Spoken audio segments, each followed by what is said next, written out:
They can be dragged along the ground when advancing into a fire situation. That means they're taken over rough grounds, over glass. Vehicles can drive over them.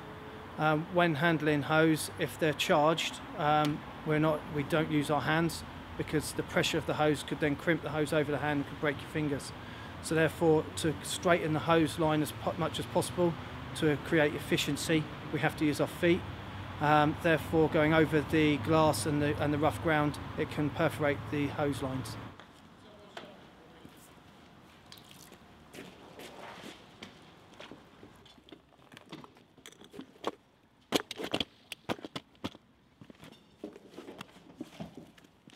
Once they've been perforated, they then go away to be tested.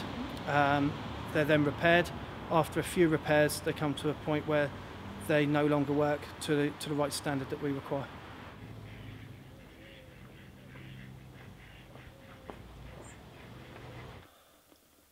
That must be the dimensions of the box. They were sitting on a rooftop in Croydon where they go to be evaluated whether they're going to live another day or whether they're going to be patched up, cleaned and repaired, or whether they're going to be decommissioned.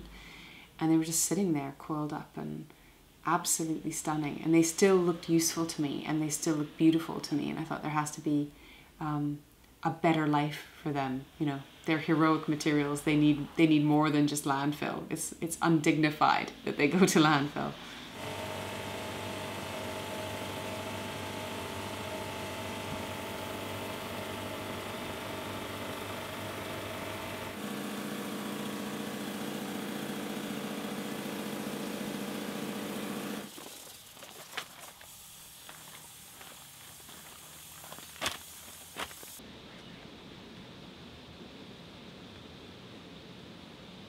They thought it was funny. They really thought, you're not going to be able to do anything with this material. It's a pain in the butt, and the reason why it's going to landfill is because it's two materials wedded together. You can't shred it, you can't melt it, you can't recycle it, and it's, you know, it's just what it is. It was Firehose, it can't be anything else.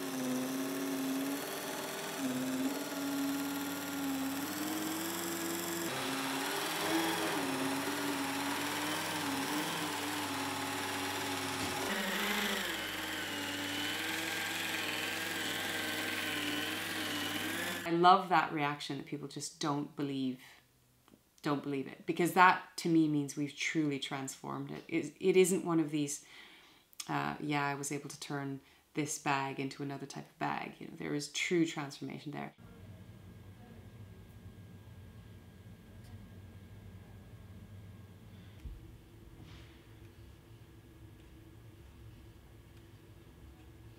There's a duality with waste reuse, really. One is that there's an important message it sends out into the world, and two is the actual practical difference it can make.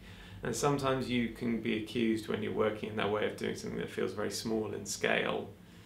My personal perspective on that is actually, if everybody was doing something small, that would add up to something absolutely gigantic. So rather than constantly thinking about business models being about scalability, why are we not thinking about business models as syndication? So actually what they do may not be scalable, but it may be syndicable. I really am. Because they're making 200 of them. Awesome. Do you want to put it in the tea sack? When people think, oh, you know, what do you do after Firehose? And I think, have you never been to a landfill site? In my lifetime, we will never run out of inspiration. You just need to go and look in a skip and it's right there.